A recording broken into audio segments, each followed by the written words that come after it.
there's a problem with people with science, and it's not just one or two or some.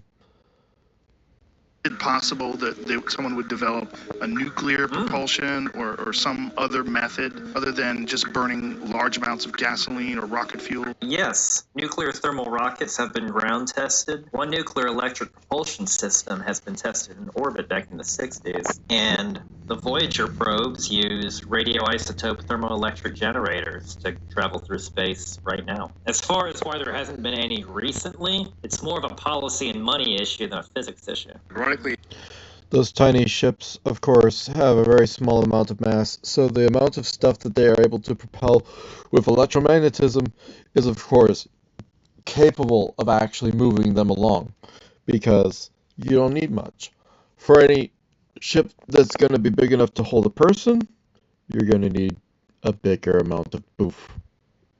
Everything will go electric except for rockets. So rockets don't care what makes the energy, only how fast you can throw mass out the back. The nuclear propulsion is the rocket equivalent of swapping a coal furnace for a reactor in a nuclear power plant. You still spin the turbine or provide thrust in the case of a rocket, just differently, and far more efficiently in the case of nuclear. You basically have to expel mass. Yes, that's non-negotiable. Solar sails.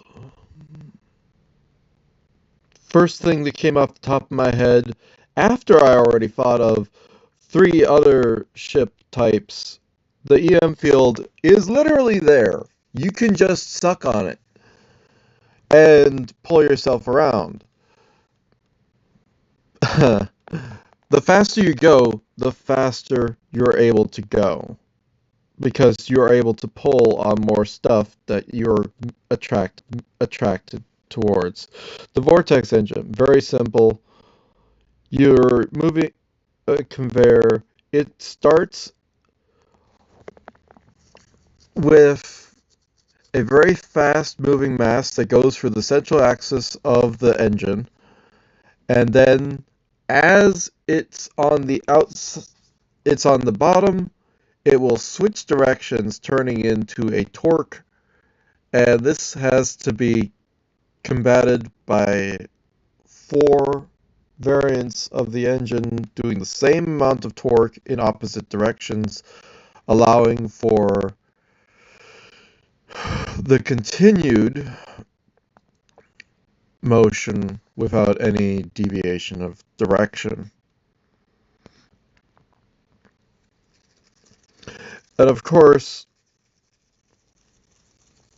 I had to, of course, think of a fourth type now, but then there's the third, is which I called the second. The EM field was technically a totally different, like just that'll blow your mind when you figure out how to actually interact with it. Um, God, people are lame. Um, the second type we know of, we can use laser to can focus energy.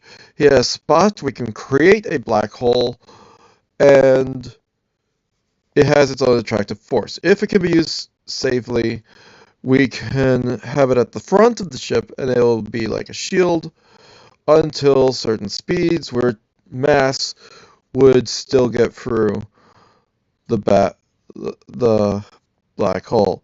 So here's the thing, right? You make the black hole, you push yourself forward, you hope to God you don't have anything important infrastructure-wise in front of you, and you just book it and push the black hole forward through some other means. The black hole, once having its own, like what I didn't say is, well, first of all, how do you control a black hole? Well, small ones can be projected by this method of using the laser to make one. But here's the thing. The small one that you're able to make will evaporate quickly. The bigger ones that you're able to make are made by massive amounts of energy. So yeah, you could use electrical energy to do that. However, you're pushing your laser forward and stuff. Technically, the laser would be pushing you backward. When key phase, no, it probably wouldn't. But anyhow,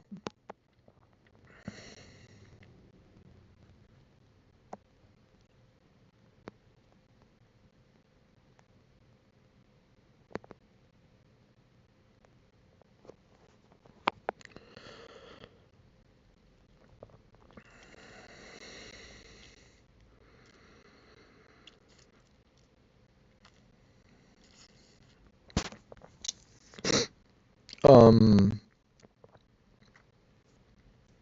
there's this whole stupid idea.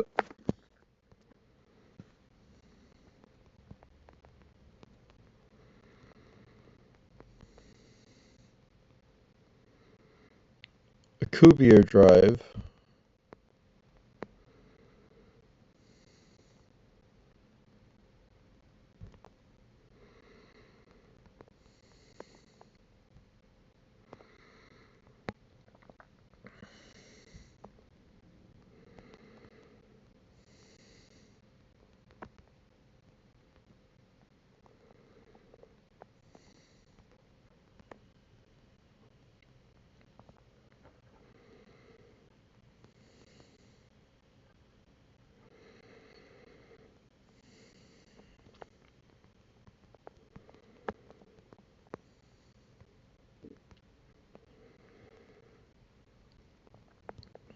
Same as neutron transport in a reactor core. For a car that you could push against the ground. For Yeah. aircraft, you can react against the air. In vacuum, there is nothing. The only way. This is a lie. This is the absolute lie that people just want to keep the rockets going will say. Is what a conspiracy theorist would say. No, this is the lie that a dumbass who doesn't know anything about space in its physicality would say. And you'd think that they would know, but that in fact, we know that there are ways of having... Space is not entirely empty. You have stuff like scramjets, you have stuff like ramjets that basically are like a jet engine on the ground where it takes the stuff in front of you and accelerates it behind you. A vortex engine is basically that, only the difference with a vortex engine is you don't have to push anything behind you. Also, the ejector, why can't you just have it so that there is a jet in the front and it is having to shove all that mass directly onto a collector that can then, like, literally build your rocket in reverse. The rocket part goes in the front. It pulls on the ship. You push the fuel and everything else that was ejected once, and you eject it again. This is what a vortex engine does. It cycles, and here's the thing. You can have, like, water that you simply just push out the back, and that will give you a very tiny amount of thrust, depending on how fast the water is going.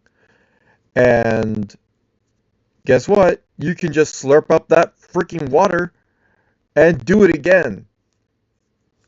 You can just continuously do that.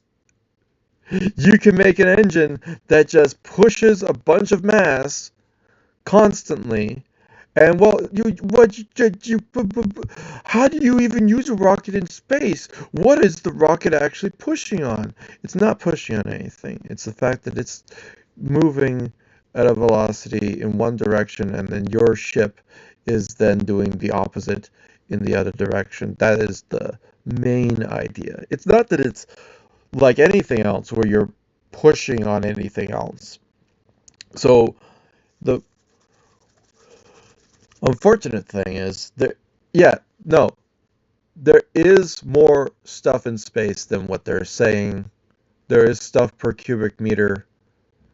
So the faster you go, the more you're able to pull on that stuff and push it behind you.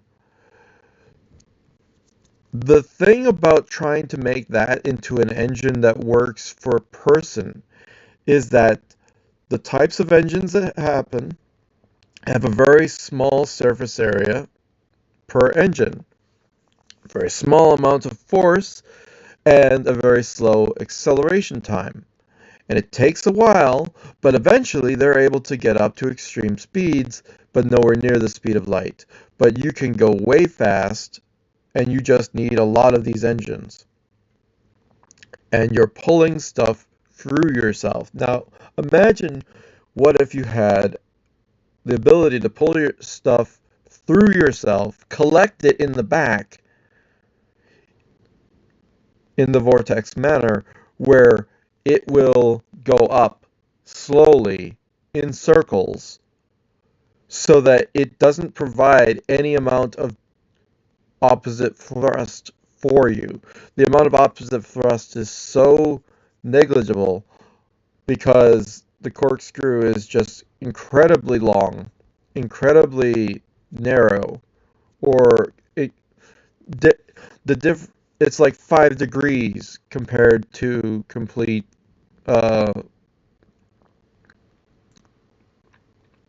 facing east or west.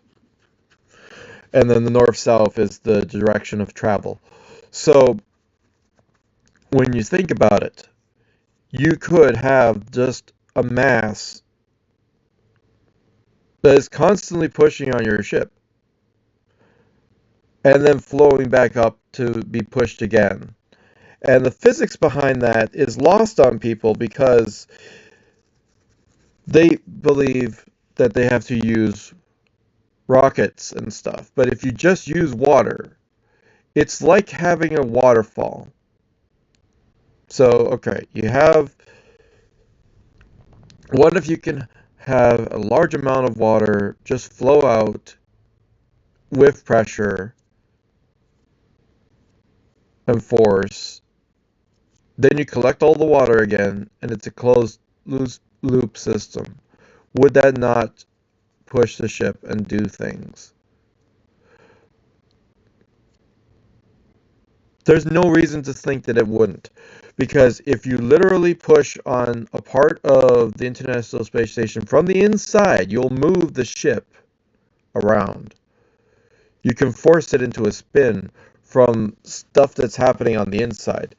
There's another idea, a spinning engine that when you stop the weight at a certain point, that sudden stop, well, this is the type of engine that is experimental and does not work very well because the sudden stop forces it to have a lot of stress on everything that's holding it together.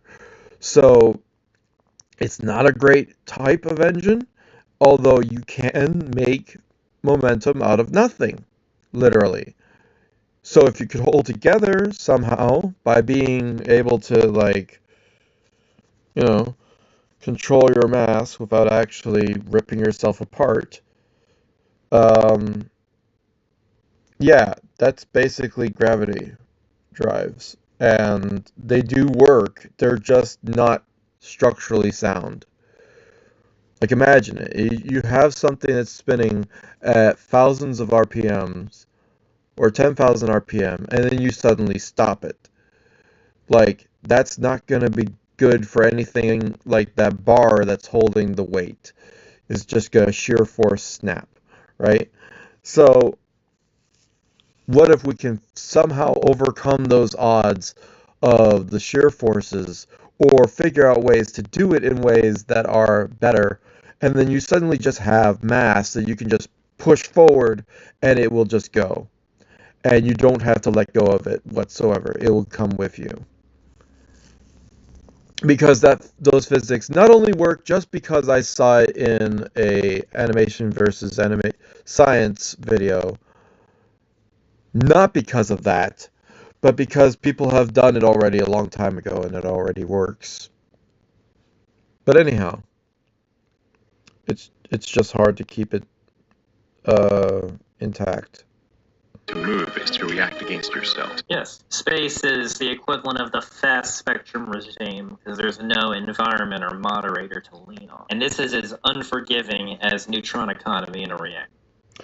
The thing is that there is light that's being shown from stars. And if you could take that light, interact with it. This is why I said the EM field.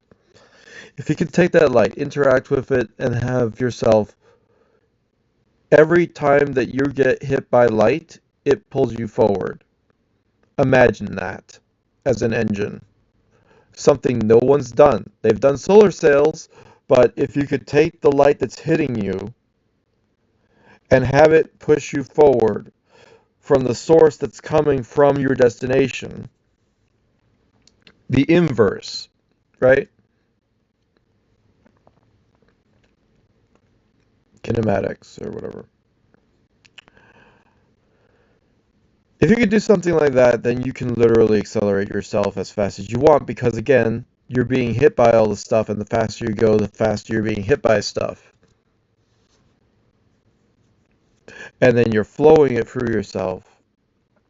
You're doing whatever the heck it takes to make it so that that energy is, instead of hitting you and making you go backward,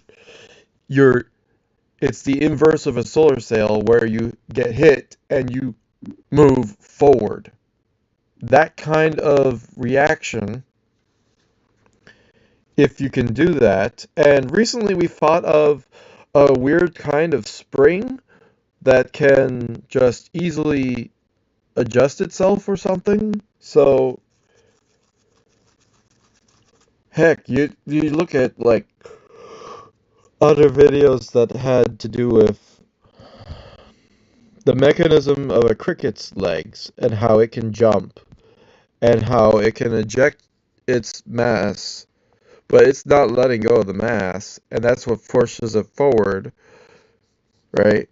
By moving the legs really fast. Well, it's pushing against something. You're not pushing against anything in space, but you're still moving an object and you're still carrying it with you. So it doesn't matter if but then you have to still hold yourself together. So cricket legs in space, that'd be fun. It'd be impossible. At scale, it's impossible. For small things, it's easy.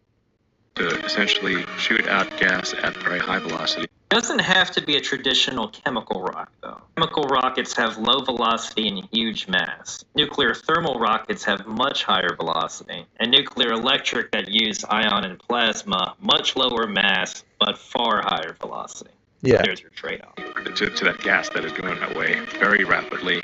So you want to accelerate a small amount of mass very fast in order to have the large amount of mass, accelerate slowly. Yep, specific impulse. Momentum is conserved. So we're stuck with gas. Yeah.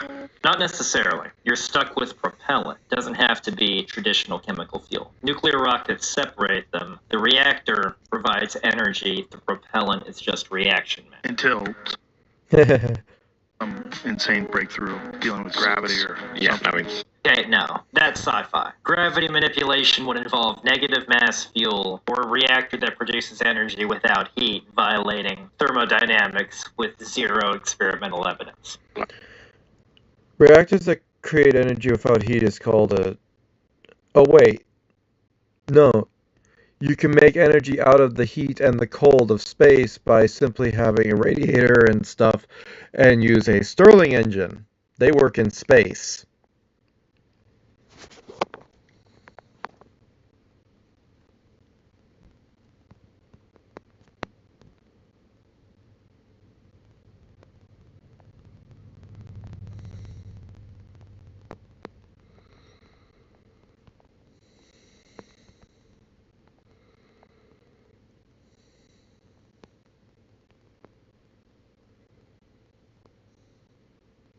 Can you not?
Literally, a Stirling engine is the ability to take something that is normally a pressure of a certain amount at a certain temperature and take it to a different temperature so that it can increase its pressure or decrease its pressure. Whichever one that you want, it doesn't matter which one. So if you have some gas that can readily expand and expand at a great rate, then you can have a container that just has this Stirling engine in it, and on one side you have the hot, and on the other side you have the cold. And the amount of intake of the gas, like I have a Stirling engine with me, the heat from on the one side makes it so that the chamber is able to heat up the gas, and then it flows out to become colder again. And more colder stuff goes back inside, expands, and then the piston goes again. Now, the thing about pistons is that you don't have to translate their motion into a rotational thing, as most Stirling engines do. They like to turn it into the spinning of the flywheel, and unfortunately, you don't need to use a wheel. You could just have the piston do something. But of course, you could use a wheel. And if you are, then you better hope that you have equal and opposite wheel functions, allowing you to have the same amount of pressure, the same amount of engine stuff happening. Basically a steam engine in space. But you don't need steam. That's the thing. You just need some kind of atmosphere. You just need either air. This can work with air. It can work with... It does not work as well with water, actually. It works better with air. It works better with other gases that can expand more rapidly than air. And then you just need materials that are less likely to degrade with the function of this. And magnets can help keep things apart so that you have less friction, and that in and of itself can directly make power, as well as the rotation of the wheel, which can become its own type of momentum. So depending on where you have these Stirling engines, you can have your own momentum just anywhere. They just are spinning constantly, and because they have any amount of spin, their spin would increase to mass, but if everything cancels out, then you only have the force moving forward. You don't have any side-to-side torque. And I just moved my phone side to side to prove that idea, but the camera wasn't on, so you can't really notice. There are so many ideas. Closed-minded people or limited people just don't understand it. Just don't even think about it because they have been stuck in one idea for so long. Or they have considered these ideas, and the main thing is, again, there is things about will your engine degrade? And the thing about Vortex engine, the thing that I am so sure works,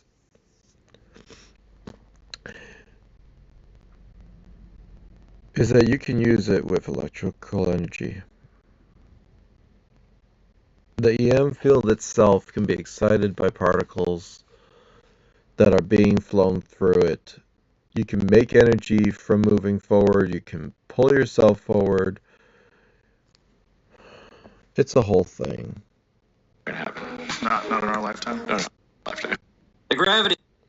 It doesn't matter whose lifetime. You can have it happen as long as somebody actually has the thoughts who cares about that? The thing that is less likely to have happen is Everything won't, but nuclear propulsion has been used in the past, and the gravity sink can. That's the problem. The gravity sink totally can.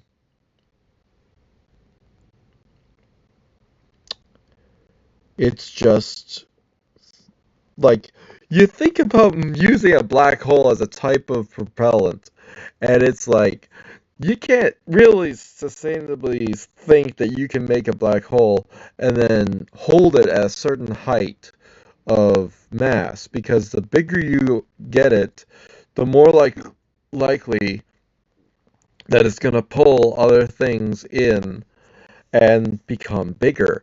And the faster you go through space, the more you're interacting with more stuff that can make it bigger. So if you start moving this big thing through space with you, there's a chance that you're going to be pulled in, obviously. And if you've already moved that black hole through space, good luck stopping it, because there's very little that can stop that black hole once it gets going. And then good luck letting go of it, because you have to have an actual escape velocity in order to make that a reality. Or you have to dissipate the black hole somehow. And if you can concentrate mass in a tiny space, such as the freaking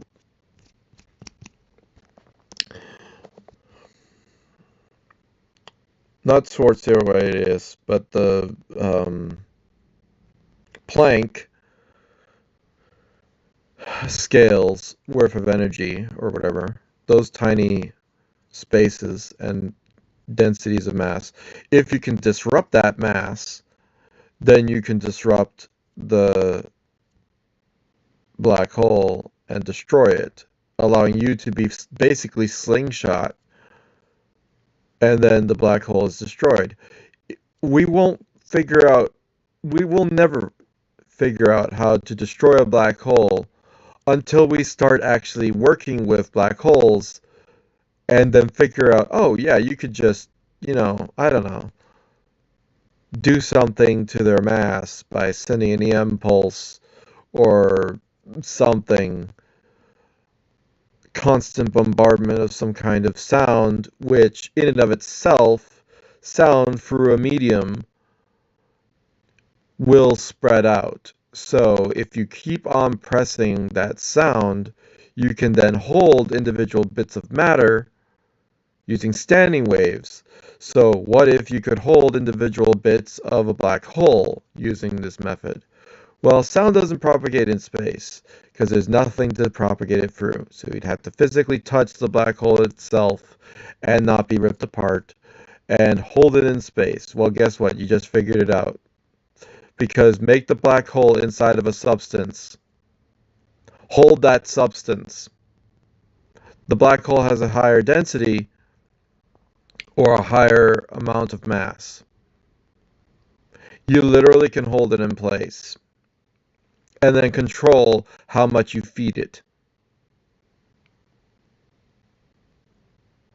Technically. You would think.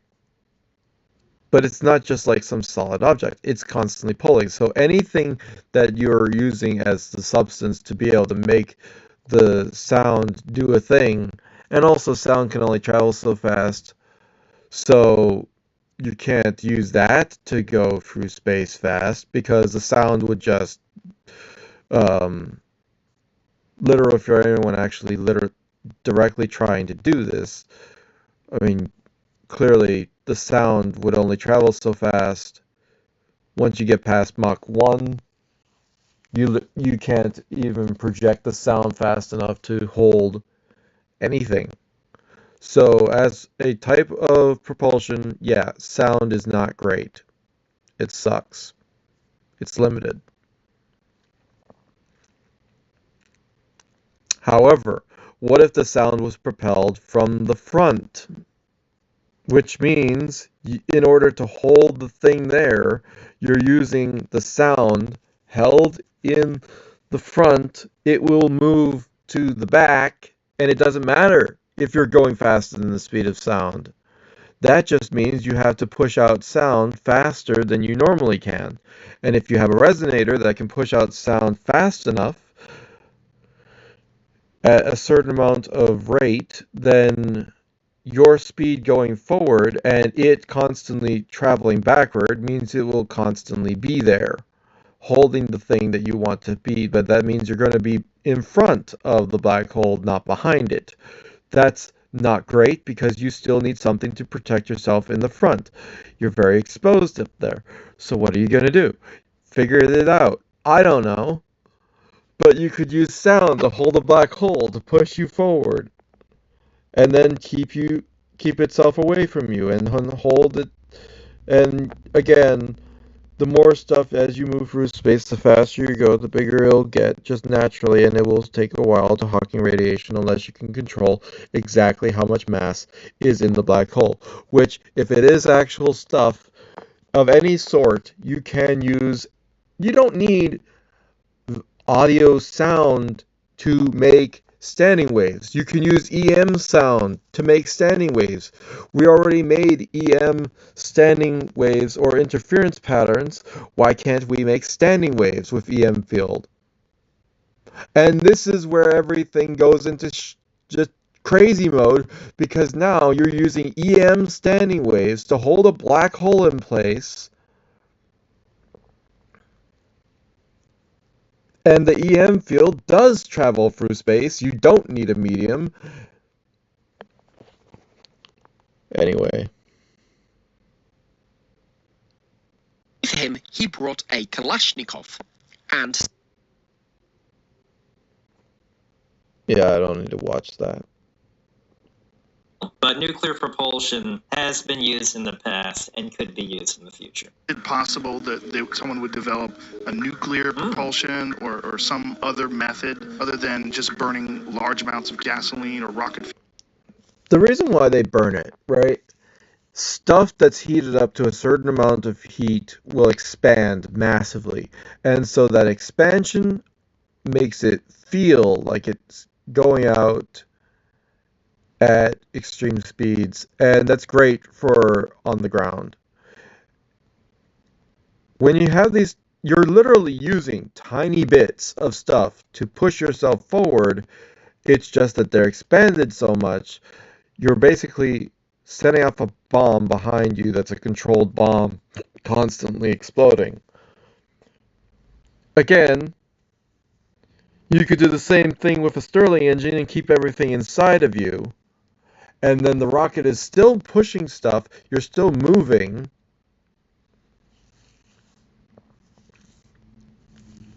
Or Stirling engines, vortex engines, all those things that I've mentioned. It's just, there are so many other options. But genuine looks at it and proper amounts of research into all the things. We are only so far into our levels of technology. We're only so far into the levels of perfection of matter. We're getting closer to figuring out more things. Like, eventually, we figured out how to change gold into lead or backwards because of nuclear reactors. Technically have the capacity to do it. And so physically, the matter is just there. It just has to be reconstituted with other stuff and the more other things. But then, here's this thing. Here's another thing. It's a crazy thing. If you take quarks and you separate them, the two quarks somehow, individually, now that they're on their own, generate new quarks. So when you split two apart, you end up with 4. You split 4 apart, you end up with 8. If you kept going, you just shake the tree, you get more apples. And then, eventually, you have infinite fuel to do with whatever you want. And then you can just do that constantly. For a certain amount of space, you can just pull out that virtual particles, the quarks, and the mass, all of the things. literally can be made out of this stuff in controlled ways if you have enough control, which is so unlikely, so hard to figure out, so hard to make sure that it works. It's like a tuning fork constantly resonating at a specific frequency that in those frequencies that are so high, you can just shake the thing hyper rapidly, then that can make the separation happen. And so you have gigahertz and terahertz range of frequencies to work with that allow you to have these vibrations that can change matter into more matter, literally duplicating the amount of matter that you do have. And by volume, you can do this to then take an entire volume of quarks and then make more and then fuse them together. The thing that we haven't done is we haven't fused quarks together to make hydrogen, to make protons, to make things, but we know how it works, so we know it can happen. We know that quarks eventually and somehow can make the protons, so it's just a matter of time. And then with enough mass, with enough quarks, and with all these things that can become more interactive. Ironically, the more interactive everything is, the more it likes to stay together. Otherwise, it will decay, right? So you make it interaction, and then it becomes the thing that you want it to become, and then you end up fusing it into whatever else you want to fuse it into, and you end up having the neutrons be generated, the protons be generated, and the electrons can be generated out of light, literally, gamma radiation. I've done that. So you can literally virtual print any matter you want into existence out of what is seen to be nothing. It's not nothing. It's the background energy of the universe, which is a whole other thing. And there's only so much of that per cubic meter. As you're moving through space, you're interacting with different cubic meters every nanosecond. So you can easily have a frequency tuner and change matter into more matter as you're moving through space, stripping space of all things that actually are in space. There is nothing in space. There's a lot of stuff in space that we can work with. It's just that it's so tiny that it's hard to notice it. Dark matter, shut up. There is no such thing as dark matter, but there is such thing as virtual particles. There is such thing as the EM fields. We already know these things exist. We just don't fully grasp how they can interact with all things, making certain types of stuff be possible. So you have all of this. You put it all together. You end up with the vortex engine. You end up with the quarks creating matter. You end up with the Stirling engines making heat into energy, and momentum. You're literally able to just go out there and make the entire universe your plaything, but you're so limited by push rockets. If you finally realize pull is, by the way, pull is the only type of engine, a pulling engine is the only type that is capable of going faster than the speed of light. If you can hold yourself together, you can go faster than the speed of light. Everything that is moving towards you, you pull behind you, right? And there is constantly light being pulled towards you. You can do that. There's also all of the tiny particulates that are out in space. There's a tiny amount in comparison to any other atmosphere, but there is something out there, and it's not nothing. So you can move it around. You can pull it through yourself. Or you can pull it through yourself, also collect it, and then that region of space can become empty. And then guess what? You have empty space. And what happens when you have truly empty space? No friction. You can just go forever. You can just go on and do anything that you want as fast as you want. So with one engine that is emptying space in front of a certain column of space, you'll end up with literally untraversable space because you've literally used up everything, every tiny speck that is out there. And so you won't be able to traverse space that way again until it regenerates. How long until it regenerates? Basic pressure.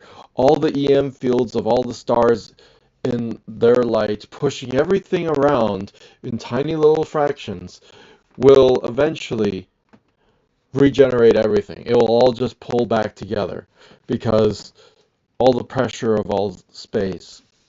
But here's the thing. What if you actually make proper empty space in a massive area? How massive, how truly empty can you make it? This is a very big issue. Why?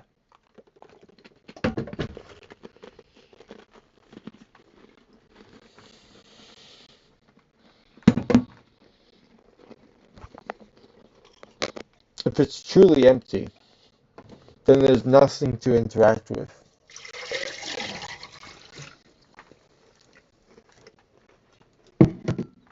And you must self-propel.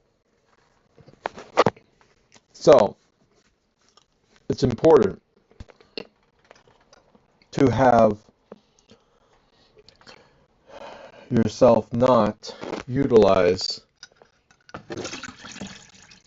everything that's in space in order to move forward. Move it around some, but don't utilize all of it. I know you're going to because you'll want to grab everything that is in front of you to get the most efficiency out of it.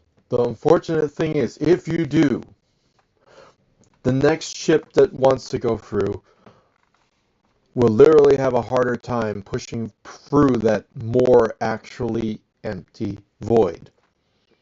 You're still going to have light, so you're still going to have something that you can work with. You still have self-propulsion. That will still work. There will be no problem with that. But what you will run into is that all the particulates, the things that actually have any amount of mass whatsoever that could pull your ship forward, won't be there.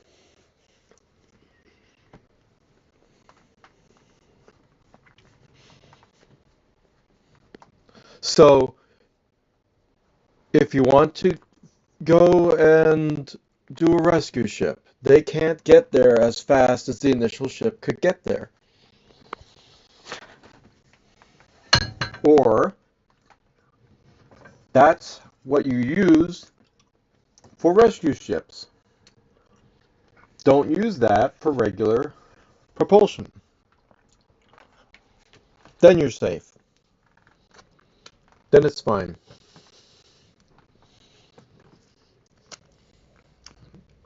There was a bet. $10,000. Car moving faster than the wind. The guy lost. People can be so sure of science until the bet is made. By the way, moving faster than the wind was obvious. They were able to...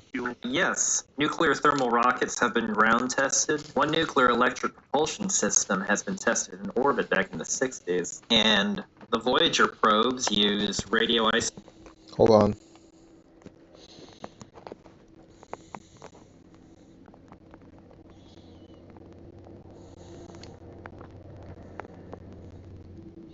This car, no joke, this car using the push of itself against the ground to turn the propellers, and the push of itself through space is mostly by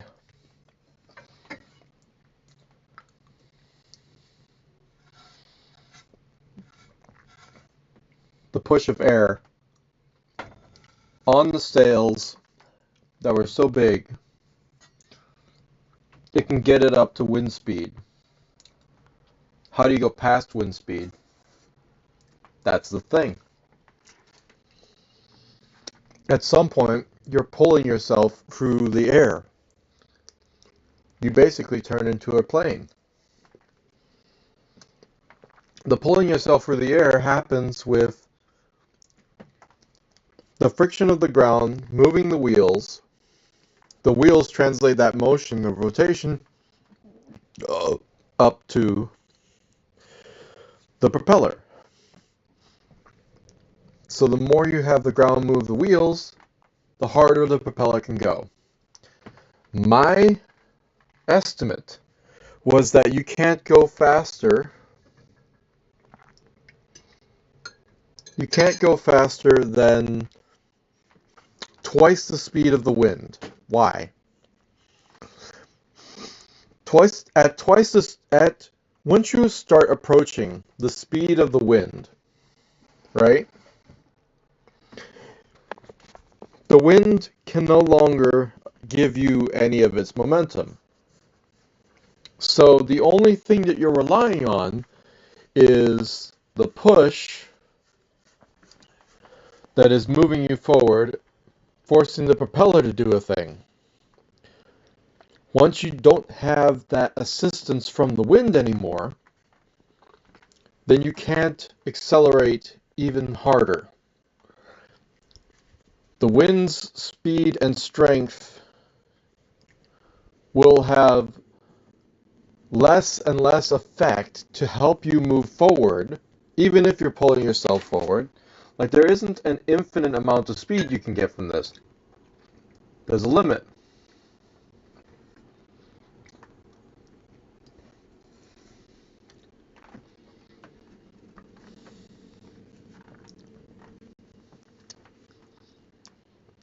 My frying pan tastes like all the egg stuff that I had in the other video. It's really tasty.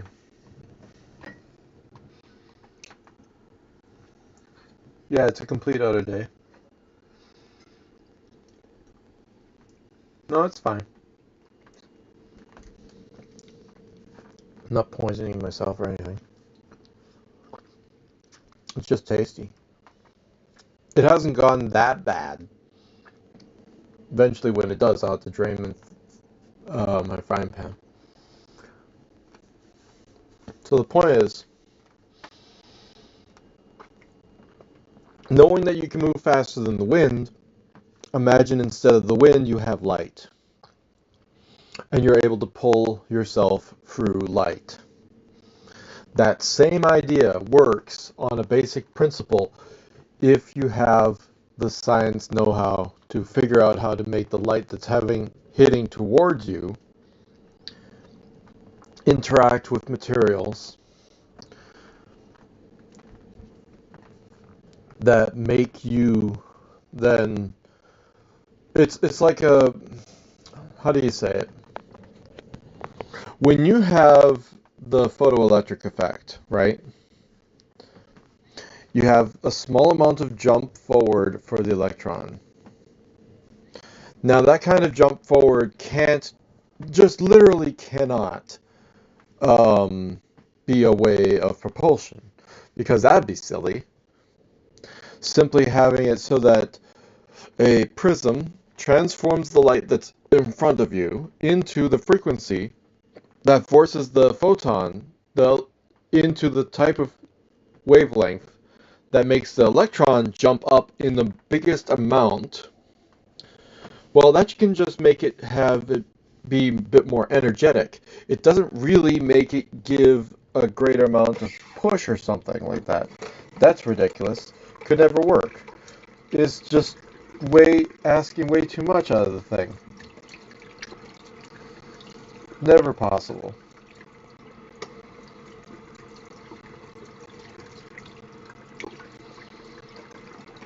So then, what is possible?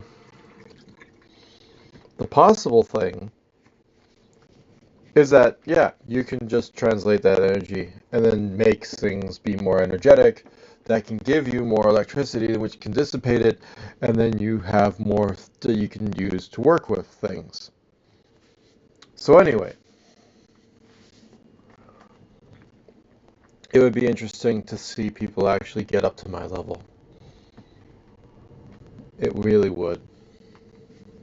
Use sound to control neutrons in a reactor so that they don't destroy your reactor chamber and they don't cause your reactor to, or they don't leave and then become less able to interact with things. So once the neutrons are gone, you can't really use them to fuse with other things. But what if you can hold the neutrons with sound?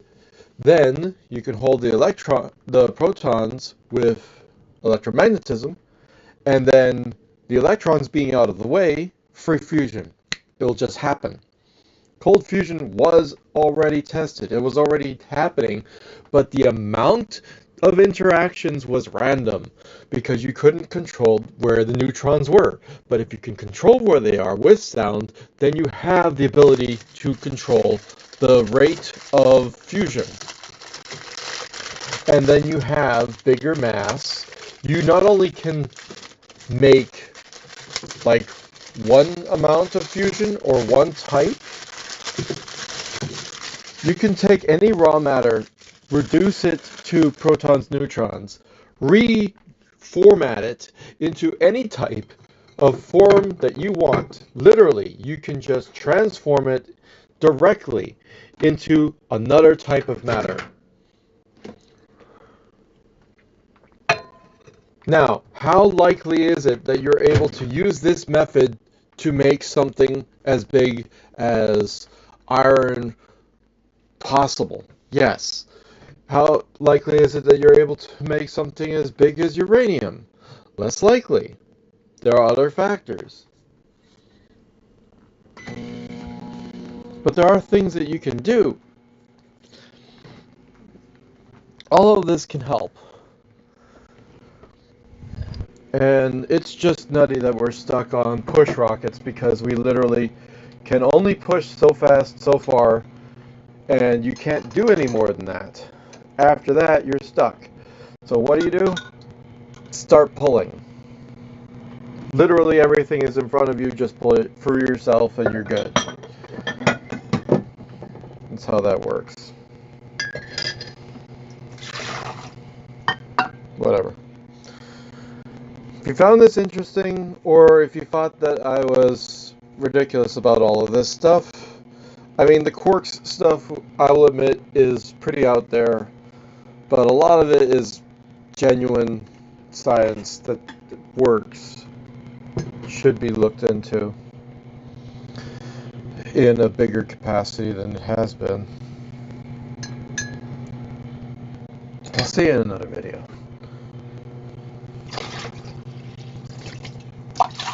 Toodles.